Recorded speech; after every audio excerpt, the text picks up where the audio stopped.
What is up, all my Pokemon collectors, investors, and flippers out there? Hope you guys are doing well today. In today's video, we're going to talk about the controversial flipper versus investor. This post came from Reddit per usual. I'm gonna pop that up right here. I got inspiration to make this video because it seems like a lot of people don't understand how to maneuver within these tough times in the market. If that's product that they want to open and rip is just simply unavailable, or singles being extremely high. I think that this era of Pokemon is just really negative. It's just a lot of complaining and just a lot of people not understanding that it just is what it is. So as you guys can see in the thumbnail, this person is complaining that Fusion Strike that was once available on the Pokemon Center. This is from the UK. We can compare this to literally any language of how a booster box just goes up in price once it's absolutely sold out on the Pokemon Center.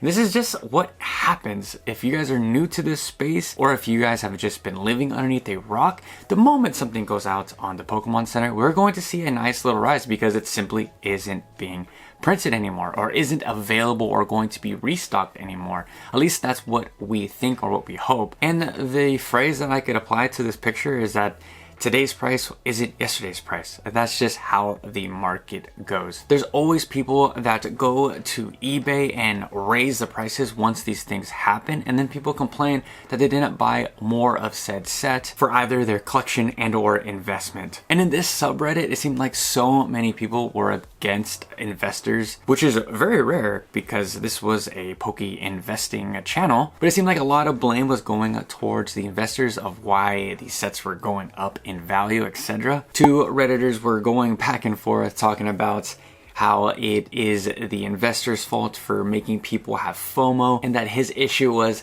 that these people are pumping their bags to sell a dream that they're gonna make any profit in 10 years, which to me is just absolutely silly. No matter where you stand on this topic, if it's buying to collect over time, buying 2 or 3 boxes to then rip in the future and or invest or flip, because I do the same thing. We're all super guilty. We all trade these booster boxes.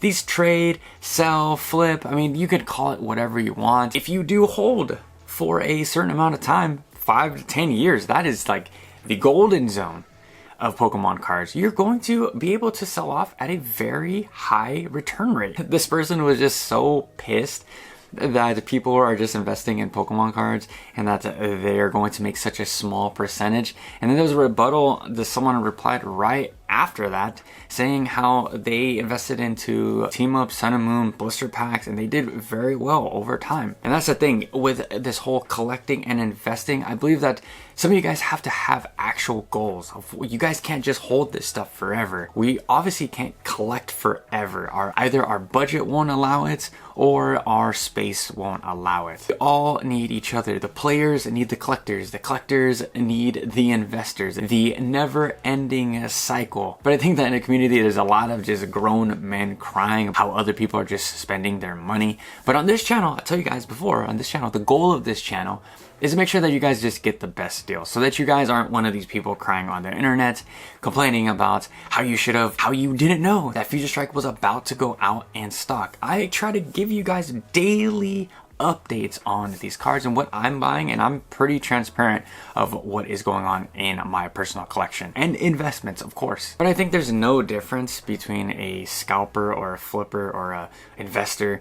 Like I said, these people on Reddit, they're battling back and forth talking about how if I hold a booster box for 2-3 years and then flip it to go reinvest into another booster box, it said ultra modern sets or whatever, are you a scalper or are you an investor? Let me know what you guys think about this exact question in the comment section down below. I think that it doesn't really matter. Like I was explaining to one of the commenters in my last video, there's plenty of room for everybody. Pokemon has been printing these ultra modern sets into the ground. There's going to be stuff to rip for many years to come. And with the ever rising popularity of just people, opening one and then keeping one sealed, that's going to increase the sealed product market for many years to come.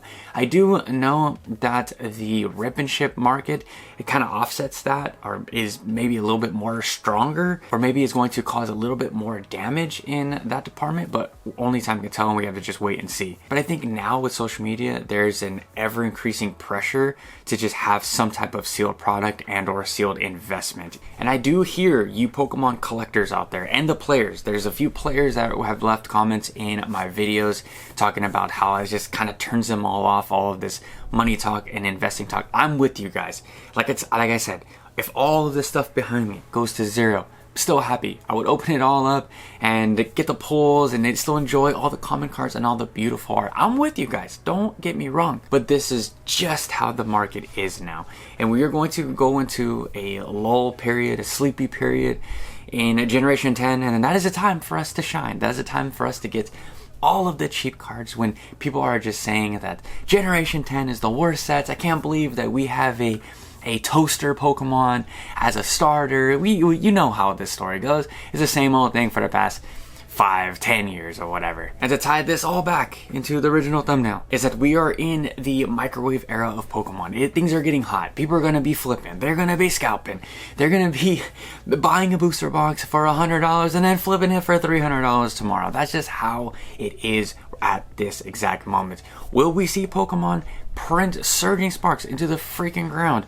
Will Pokemon see a reprint of or a restock of Fusion Strike in the UK like this post? Who knows? The best part about the Pokemon hobby, as safe as it is that it is still pretty unpredictable. I've admitted that I was wrong multiple times, but I was pretty sure of what Pokemon was going to do in either Japan or English, and they have came out and surprised the hell out of me and probably all of you. I do agree with some of the people here that the people that are crying and complaining about the scalpers and investors they're just mad because they didn't scoop up the products that have been sitting around for 4, 5, 6 years, like Fusion Strike. Fusion Strike has been around forever. I remember when Fusion Strike was so damn cheap, and Poke YouTubers were talking about how it was one of the worst sets. So again, we all had the time. The same thing, the same situation like we have with Paradox Rift. I just made a video about that. I'm gonna link that right around here. But Paradox Rift have been sitting, and you guys are going to say the same thing. Man, I wish I got into Paradox Rift. Man, I wish I got into Paldea Evolved. If that's you're an investor or a collector, you guys all have time right now. Right now, I understand times are tough. I understand funds are tough, but we can't have the opportunity to buy something and then complain about it later. This is not how it works. I'm always torn of what kind of collector or where I am in this space. If I'm more investing, if I'm more collecting, if I'm more, I'm a little bit of everything. I guess I'm a hybrid, and I just don't like the comments where people are like, I'm a real fan, I play Pokemon and that's it, or I'm a real fan, I only collect Pokemon.